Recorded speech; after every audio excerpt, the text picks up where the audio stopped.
इस वीडियो को अंत तक जरूर देखिए। वीडियो शुरू करने से पहले चैनल को सब्सक्राइब जरूर कर लीजिए, क्योंकि सब्सक्राइब बटन आपके लिए बिल्कुल फ्री होता है, लेकिन उसी से हमें बहुत मदद मिलती है। तो चलिए दोस्तों, वीडियो को करते हैं स्टार्ट। तो दोस्तों, आज की कहानी की शुरुआत होती है एक आदमी डेविड से, जो अपनी कार में कहीं जा रहा था और वही रास्ते में रेडियो पर खबर चल रही थी कि पूरे शहर में भारी बर्फबारी हो रही है। हालात इतने खराब थे कि सरकार ने लोगों को घरों से बाहर न निकलने की सख्त चेतावनी दी थी, लेकिन इन सब के बावजूद डेविड किसी जरूरी वजह से उस तूफानी रात में सड़क पर था। तेज हवा और बर्फ के बीच उसकी कार धीरे धीरे आगे बढ़ रही थी। कुछ देर ड्राइव करने के बाद उसे सड़क किनारे एक पुराना डाइनर नजर आया। ठंड और थकान से परेशान डेविड ने वहीं रुकने का फैसला किया। अंदर एना के होटल में उस दिन ज्यादा भीड़ नहीं थी। बाहर बर्फीला तूफान तेज होता जा रहा था, इसलिए स्टाफ जल्दी ही घर चले गए थे। अब होटल की पूरी जिम्मेदारी अकेली एना के ऊपर थी। वो खुद भी जगह बंद करके निकलने वाली थी, तभी दरवाजा खुला और डेविड अंदर आया। ठंड से कांपते हुए उसे देखकर एना रुक गई। उसने हल्की मुस्कान के साथ डेविड का स्वागत किया और जल्दी से उसके लिए गर्म कॉफी और एक पाई लाकर उसे दे दिया। लेकिन उसी वक्त हमने देखा कि एना कुछ ज्यादा ही घबराई हुई लग रही थी। वो बार बार अपना फोन देख रही थी और उस पर किसी का कॉल बार बार आ रहा था। हर बार कॉल स्क्रीन पर नाम देखते ही उसके चेहरे का रंग उड़ जाता था। तभी उसकी नजर खिड़की के बाहर गई, जहाँ एक कार आकर रुकी थी। उस कार को देखते ही एना और भी ज्यादा डर गई। ऐसा लग रहा था जैसे जिस इंसान के कॉल उसे परेशान कर रहे थे वो अब यहाँ तक पहुंच चुका था। अचानक होटल का दरवाजा जोर से खुला और एक आदमी अंदर आया। अंदर आते ही वो गुस्से में एना पर चिल्लाने लगा और जबरदस्ती करने लगा। वो बार बार कह रहा था कि उसे अपनी बेटी से मिलना है। तभी सच्चाई सामने आई। वो आदमी एना का एक्स हस्बैंड था। उसकी हालत देखकर साफ पता चल रहा था कि उसने अपना नियंत्रण खो दिया था। वो पहले ड्रग एडिक्ट रह चुका था और इसी वजह से कोर्ट ने उसे अपनी बेटी से मिलने की इजाजत नहीं दी थी। लेकिन आज वो सब भुलाकर एना के सामने खड़ा था। वो एना के करीब आया और उसका हाथ पकड़कर जोर से हिलाया। एना डर के मारे पीछे हटने की कोशिश कर रही थी कि तभी पीछे से डेविड की सख्त आवाज सुनाई दी। उसने कहा कि अब बस यहीं रुक जाओ। वो आदमी पलटा और डेविड को घूरने लगा। डेविड की शांत लेकिन मजबूत मौजूदगी देखकर वो और भड़क गया। गुस्से में वो डेविड की टेबल तक आया, जोर से उसकी कॉफी गिरा दी और टेबल पर रखी पाई पर थूक दिया। फिर उसने जेब से चाकू निकाल लिया और डेविड को उसे धमकाने लगा। पर डेविड पूरी तरह शांत रहा। उसने बिना घबराए उसकी ओर देखा और बोला कि उसके पास सिर्फ दो रास्ते हैं, या तो वो यहीं लड़ाई करे और जेल चला जाए, या फिर घर लौटे, अपनी जिंदगी को संभाले, नशा छोड़ने की कोशिश करे और अपनी बेटी को वापस पाने के लिए सही रास्ता चुने। जेल की बात सुनते ही उस आदमी के चेहरे का रंग बदल गया। धीरे धीरे उसने चाकू नीचे किया, नजरें झुका ली और बिना कुछ बोले दरवाजे की ओर मुड़ गया। पर जाते जाते उसने डेविड की कार का साइड मिरर तोड़ दिया। उसके जाने के बाद एना ने गहरी सांस ली, जैसे उसके दिल से कोई बोझ उतर गया हो। ये पूरी स्थिति डेविड की समझदारी की वजह से संभल पाई थी। एना अब डेविड के प्रति इज्जत और आभार महसूस कर रही थी। थोड़ी देर बाद दोनों के बीच हल्की बातचीत शुरू हुई। बातों बातों में एना को पता चला कि डेविड शादीशुदा है और किसी काम के सिलसिले में इस इलाके से गुजर रहा था। कुछ देर बाद जब बाहर का तूफान थोड़ा थमा तो डेविड अपनी गाड़ी में लौट आया, जिसके बाद उसने अपनी कार के टूटे हुए मिरर को टेप से ठीक किया और फिर बर्फ से ढकी सड़क पर अपने सफर को जारी रख दिया। कुछ दूर जाने के बाद डेविड ने देखा कि कार का फ्यूल खत्म होने के कगार पर है, इसलिए वो एक सुनसान फ्यूल स्टेशन पर रुक गया। उसी समय संयोग से वहाँ से एना का एक्स हस्बैंड भी गुजर रहा था। उसके मन में पहले से ही डेविड के प्रति गुस्सा भरा था और अब उसे देखकर उसका गुस्सा और बढ़ गया। वो कुछ करने जा रहा था कि तभी पास में एक पुलिस की कार आकर रुक गई। ये देखकर वो रुक गया और पुलिस के वहाँ से जाने का इंतजार करने लगा। जिसके बाद डेविड ने फ्यूल भरवाया और फिर आगे बढ़ गया। लेकिन उसके पीछे एना का एक्स बॉयफ्रेंड भी लग गया। उसने डेविड की कार को दूर से फॉलो करना शुरू कर दिया। थोड़ी देर बाद डेविड को भी एहसास हुआ कि पीछे कोई उसका पीछा कर रहा है। उसने शीशे में देखा तो पाया कि ये उसी आदमी की कार थी जिसे उसका झगड़ा उस कॉफी हाउस में हुआ था। डेविड समझ गया कि अब ये पीछा कभी खत्म नहीं होगा। उसने गाड़ी की स्पीड बढ़ा दी और कुछ किलोमीटर आगे जाकर एक चाल चली। उसने कार को सड़क के किनारे रोक दिया, इंजन बंद किया और हेडलाइट्स ऑफ कर दी ताकि अंधेरे में कार दिखाई न दे जाए। उसका प्लान काम कर गया। एना के एक्स बॉयफ्रेंड की गाड़ी तेजी से आगे निकल गई, लेकिन उसके मन में एक डर अब भी बना हुआ था, कहीं वो आदमी वापस लौटकर फिर पीछा न करने लगे। इसलिए उसने सामने वाले रास्ते पर बढ़ने का फैसला किया। अब उसकी कार जंगल से निकलती हुई एक पतली और फिसलन भरी सड़क पर चल रही थी। बाहर गहरा अंधेरा छाया था और सड़क पर मोटी बर्फ जमी हुई थी। तभी अचानक कार बर्फ पर फिसलने लगी और उसका बैलेंस बिगड़ गया, जिसकी वजह से कार सड़क के किनारे जाकर फंस गया। डेविड ने पूरी कोशिश की कि गाड़ी दोबारा सड़क पर आ जाए, लेकिन टायर गहरी बर्फ में धंस चुके थे। मजबूर होकर वो बाहर निकला और अपने हाथों से टायरों के पास की बर्फ हटाने लगा, लेकिन ठंड इतनी ज्यादा थी कि उसके हाथ सुन्न पड़ गए, जिसके कारण उसकी उंगलियां जम गई। थक कर वो वापस कार में लौटा, हीटर ऑन किया और हाथों को गर्म करने की कोशिश करने लगा। अब उसे एहसास हुआ कि यहाँ से निकलना लगभग नामुमकिन है। फोन में भी कोई सिग्नल नहीं था जिससे वो मदद बुला सके और इस रास्ते से कोई गुजरने वाला भी नहीं था, क्योंकि सरकार की चेतावनी के बाद कोई भी सड़क पर नहीं निकल रहा था। थकान और ठंड से हारकर उसने बैटरी बचाने के लिए कार बंद कर दी, फिर एक सिगरेट जलाया और धीरे धीरे नींद की गहराई में डूब गया। कुछ घंटों बाद उसे किसी अजीब सी आवाज ने जगा दिया। आंखें खोलते ही उसने कान लगाकर ध्यान से सुना। बाहर किसी के भारी कदमों की आवाज आ रही थी। ये आवाज सुनते ही उसका दिल तेजी से धड़कने लगा। उसने बाहर झांकने की कोशिश की, लेकिन कार की खिड़कियां मोटी बर्फ की परत से पूरी तरह ढकी हुई थी, जिसकी वजह से बाहर का नजारा उसे ठीक से दिखाई नहीं दे रहा था। डर और ठंड की वजह से वो कुछ देर तक कार के अंदर ही बैठा रहा। जब तूफान थोड़ा थमा तो उसने धीरे धीरे दरवाजा खोला। बाहर हर तरफ सफेद बर्फ की मोटी परत थी। तभी उसकी नजर दूर उठते हुए धुएं के गुब्बार पर पड़ी। उम्मीद की एक हल्की झलक उसके चेहरे पर आई और वो ट्रंक की ओर बढ़ा। उसने ट्रंक खोला और उसी पल एक सच्चाई सामने आ गई। वो वहाँ अकेला नहीं था। ट्रंक के अंदर एना बंधी हुई थी। अब सब कुछ साफ हो गया था। डेविड कोई मासूम राहगीर नहीं था, बल्कि एक सीरियल किलर था जिसने एना को किडनैप किया हुआ था। वो कुछ पल तक उसे ठंडी नजरों से देखता रहा, फिर ट्रंक बंद करने से पहले एना को सख्त चेतावनी देकर वहाँ से चला गया। डेविड के जाते ही एना ने खुद को छुड़ाने की कोशिश शुरू कर दी। उसके हाथ और मुंह टेप से बंधे थे, लेकिन उसने जोर लगाकर टेप फाड़ दी। अब उसे किसी तरह बाहर निकलना था, मगर ट्रंक अंदर से बंद था, इसलिए उसने पीछे लगे स्पीकर को तोड़ा और उसी रास्ते से कार के अंदर जाने में कामयाब हो गई। जैसे ही वो आगे के हिस्से में पहुंची, उसने कार का दरवाजा खोला और पूरी ताकत से वहाँ से भाग पड़ी। लेकिन बाहर की ठंड इतनी ज्यादा थी कि उसके पैर सुन्न पड़ने लगे, जिसकी वजह से वो वहीं थक कर बैठ गई। तब उसे एहसास हुआ कि अगर वो ऐसे ही बाहर रही तो ठंड से मर जाएगी।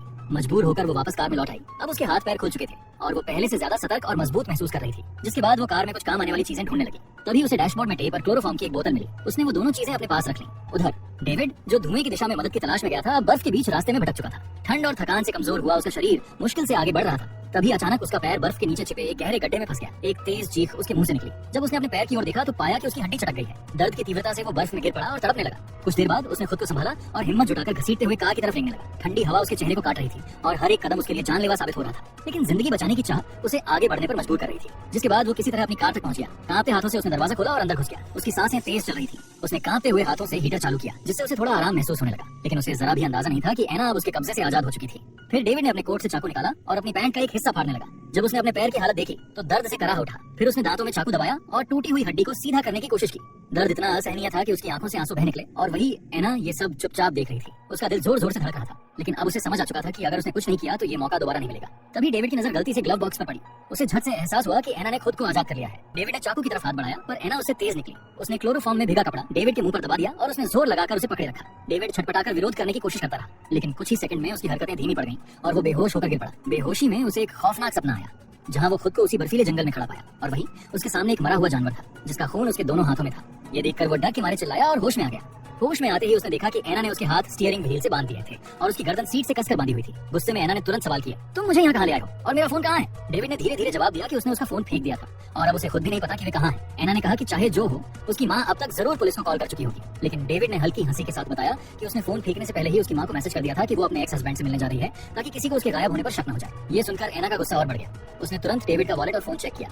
फोन में नेटवर्क नहीं था, लेकिन वॉलेट में उसकी कई फर्जी आईडीज मिली। अब एना को पूरी तरह समझ आ गया कि डेविड एक किडनैपर था, जो अलग अलग नामों से लोगों को अगवा करता था और कभी एक जगह ज्यादा देर तक नहीं रुकता था। तभी डेविड ने देखा कि कार का हीटर चालू है। उसने एना से कहा कि अब दोनों एक ही मुसीबत में हैं। अगर कार की बैटरी खत्म हो जाएगी तो दोनों की जान खतरे में पड़ सकती है, इसलिए कार के संसाधनों का समझदारी से उपयोग करना जरूरी होगा। कुछ विचार करने के बाद एना ने उसकी बात मान ली और बैटरी बचाने के लिए हीटर बंद कर दिया। कुछ देर की खामोशी के बाद माहौल फिर तनावपूर्ण हो गया। डेविड ने माहौल को भांपते हुए एना को उकसाने के लिए मुस्कुराया और उसकी निजी जिंदगी पर ताना मारा। ये सुनकर एना का चेहरा सख्त पड़ गया। उसी पल उसे सच्चाई समझ में आ गई। डेविड की शादी और कार में रखी बेबी सीट सब झूठ था। उसने ये सब सिर्फ भरोसा जीतने और अपने शिकारों को बहलाने के लिए बनाया था। गुस्से में एना ने बेबी सीट उठाया और जोर से कार के बाहर फेंक दिया।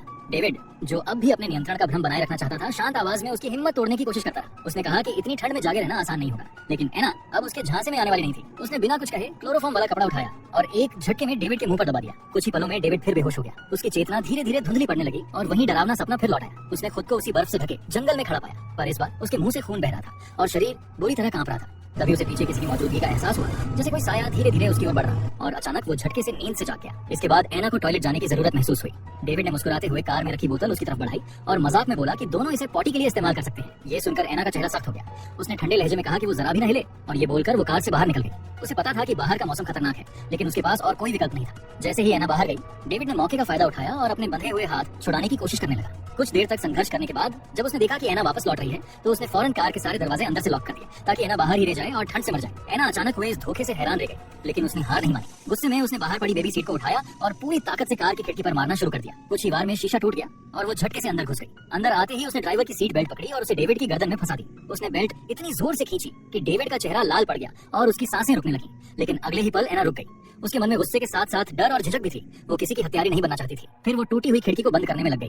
थोड़ी देर बाद जब माहौल शांत हुआ तो एना ने डेविड का फोन उठाया। उसमें झांकते ही उसका दिल सन्ने रह गया। फोन की गैलरी में उसकी और उसकी बेटी की तस्वीरें थी। अब उसे यकीन हो गया कि उसका किडनैप कोई अचानक हुई घटना नहीं थी, बल्कि सोची समझी चाल थी। डेविड के गहरी नींद में जाने का फायदा उठाकर एना ने कार की तलाशी ली। उसे एक बैग मिला जिसमें कई तस्वीरें, नोट्स और महिलाओं से जुड़ी जानकारी थी। कुछ देर बाद जब डेविड जागा तो एना ने उसे घूरते हुए सवाल किया कि वो कब से उसका पीछा कर रहा था और आखिर उसने उसे क्यों चुना। डेविड शांत आवाज में बोला कि वो कोई खास नहीं थी, बस एक आसान निशाना थी, एक ऐसी औरत जिसके गायब होने पर कोई उसे ढूंढने नहीं आता था। फिर उसने पूछा कि कितनी और लड़कियां उसके जाल में फंसी थी। डेविड ने लापरवाही से जवाब दिया कि उसने कभी गिनने की जरूरत नहीं समझी।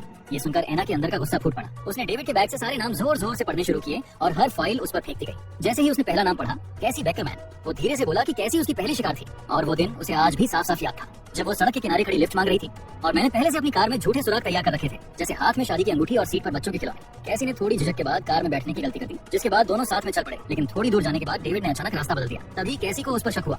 डेविड ने ये शक दूर करने के लिए उसे बोला कि उस रास्ते पर ट्रैफिक हो सकता है, मगर कैसी उसकी आंखों में झलकती बेचैनी पहचान चुकी थी। उसने उतरने की जिद की, लेकिन डेविड ने उसकी बात नहीं मानी। जब कैसी ने चिल्लाना शुरू किया और पुलिस को बुलाने की धमकी दी तो डेविड का गुस्सा फूट पड़ा। उसने झपट कर उसका गला पकड़ लिया और चाकू निकालकर उसकी चीख हमेशा के लिए खामोश कर दिया। उस दिन के बाद से वो खुद को बहुत काबिल समझने लगा था। लेकिन जब उसे पता चला कि कैसी एक जज की बेटी थी, तब पुलिस हर जगह उसकी तलाश में थी, जिसके कारण उसे कई महीनों तक छिपकर रहना पड़ा। तभी से उसने फैसला कर लिया था कि अब वो सिर्फ ऐसी औरतों को निशाना बनाएगा जिनके गायब होने पर कोई सवाल नहीं उठाया जाएगा। एना ये सब सुनकर अंदर तक कांप उठी, जिसके बाद उसने टेप का एक टुकड़ा उठाया और डेविड के मुंह पर चिपका दिया। कुछ देर बाद माहौल एकदम शांत हो गया और धीरे धीरे एना की आंखें भी भारी होने लगी और वो वहीं सीट पर से टिकाकर सो गई। लेकिन कुछ ही देर में एक तेज आवाज आई, जिससे उसकी नींद टूट गई। जब उसने ध्यान से सुना तो लगा जैसे कोई भारी चीज कार के चारों ओर घूम रही हो। डेविड भी अचानक होश में आ गया। फिर तभी किसी भारी चीज ने जोर से कार की छत पर प्रहार किया। कार हिल गई और फिर खिड़की के शीशे पर किसी के हाथों की आकृति दिखी। वो हाथ इंसान जैसे दिख रहे थे, लेकिन पूरी तरह इंसान नहीं थे, और वही हाथ अब शीशा तोड़ने में लगे थे। ये देखकर एना घबरा गई। उसने तुरंत कार स्टार्ट की और जोर जोर से हॉर्न बजाने लगी। तेज रोशनी और लगातार बजते हॉर्न की आवाज से वो रहस्यमयी जीव पीछे हट गया। कुछ देर बाद जब माहौल फिर से शांत हुआ तो एना ने गहरी सांस ली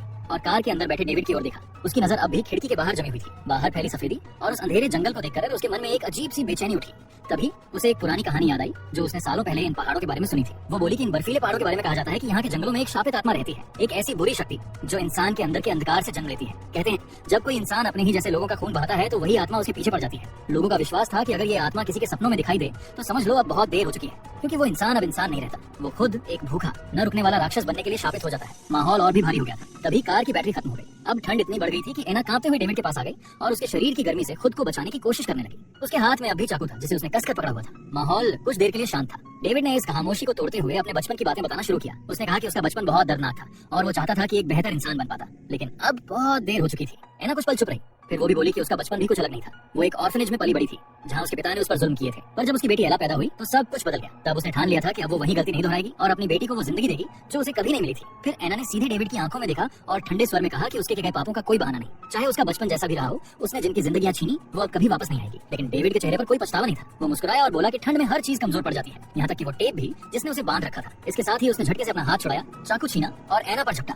अचानक सब कुछ तेजी से होने लगा। डेविड ने उसके कान के पास छुपकर कुछ फुसफुसाया, जिससे एना का गुस्सा फट पड़ा। उसने पूरी ताकत से उसका मुकाबला किया। कार के अंदर जोरदार संघर्ष शुरू हो गया। इसी अफरा तफरी के बीच बाहर से एक अजीब सी गुर्राहट की आवाज गूंजी और अगले ही पल कार का शीशा जोरदार धमाके के साथ टूट गया। ठंडी हवा और उड़ती बर्फ के बीच उन्होंने देखा कि एक विशाल हिरण जैसे सींगों वाला आदमी कार के सामने खड़ा था। डेविड कुछ समझ पाता इससे पहले ही उस जीव ने उसे पकड़ लिया। ये देखकर डेविड डर के मारे एना की जैकेट पकड़ने लगा, लेकिन एना ने झटके में अपना जैकेट उतार दिया और खुद को छुड़ा लिया। फिर उसने पूरी ताकत से एक किक मारी, जिससे डेविड का सिर डैशबोर्ड से टकराया और वो कार से बाहर जा गिरा। डेविड के खींचे जाने के बाद एना ने फौरन कार के सारे दरवाजे लॉक कर दिए। उसे डर था कि वो डरावना जीव कहीं वापस न आ जाए, इसलिए उसने खुद को बचाने के लिए कार के ट्रंक में छिपने का फैसला किया। उसके पास कोई मोटे कपड़े नहीं थे, इसलिए बर्फ की सर्दी अब उसके शरीर को सुन्न करने लगे थे। लेकिन किस्मत अभी भी उसके साथ थी, क्योंकि कुछ देर बाद बर्फीला तूफान थमने लगा और उसी वक्त सड़क पर बर्फ हटाने वाली मशीनें वहां पहुंच गईं और उस ड्राइवर की नजर एना की कार पर पड़ी। कार बर्फ में आधी दबी हुई थी। जब उसने पास आकर झांका तो उसे कार के आसपास बिखरे खून के निशान और डेविड के कुछ शरीर के हिस्से दिखाई दिए। डरते हुए उसने कार की तलाशी ली, लेकिन अंदर कोई नहीं था। फिर उसने ट्रंक खोला और वहाँ एना मिली, जिंदा लेकिन ठंड से नीली पड़ चुकी थी। उसकी सांसें धीमी थी, पर वो अब भी जीवित थी। और इसी रहस्यमयी सन्नाटे के साथ